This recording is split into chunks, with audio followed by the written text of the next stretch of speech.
find Shank here at the bar, what do you want me to do with him? Finish him. Got it. Get him!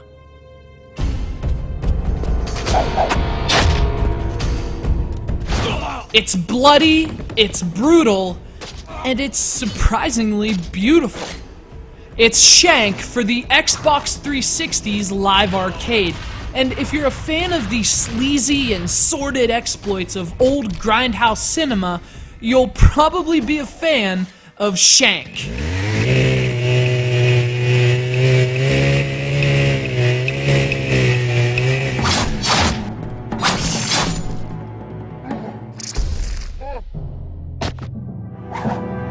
Shank is a side-scrolling celebration of grindhouse exploitation, and like the tasteless films from which it draws so much inspiration, the game emphasizes lurid themes and graphic violence.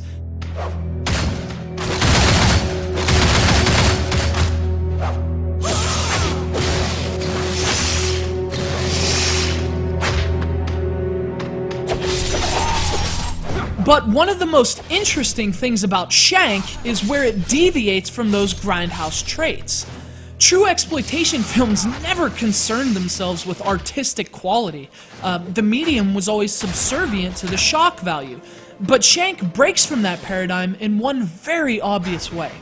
This game is absolutely gorgeous. You gotta wait. Shank is back. And I don't mean that in a technical sense. The game is definitely impressive from that perspective as well, but more importantly, Shank is one of the most artistically well-designed games I've played in a long time. Every frame, every animation just bleeds, if you'll pardon the pun, with the utmost care and attention.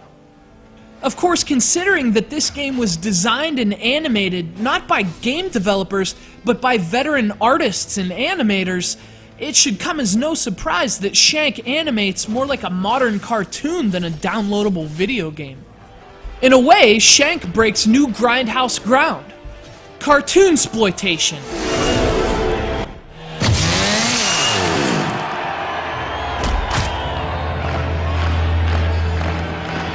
Of course, Shank is also a video game.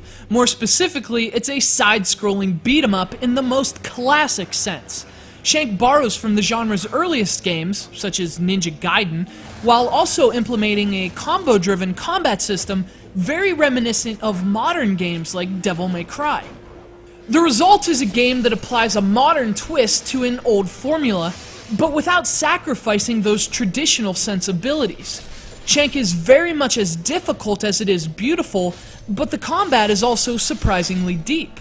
There are countless ways to build combos, and although the combat itself doesn't change as the game progresses, Shank's evolving arsenal definitely keeps the killing interesting.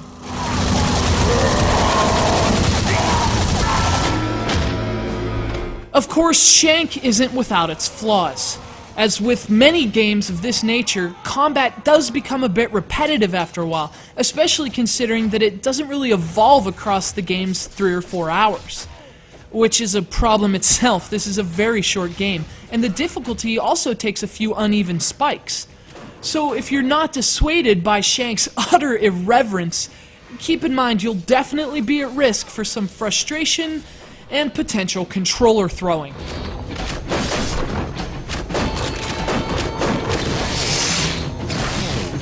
But you know, I almost welcome that.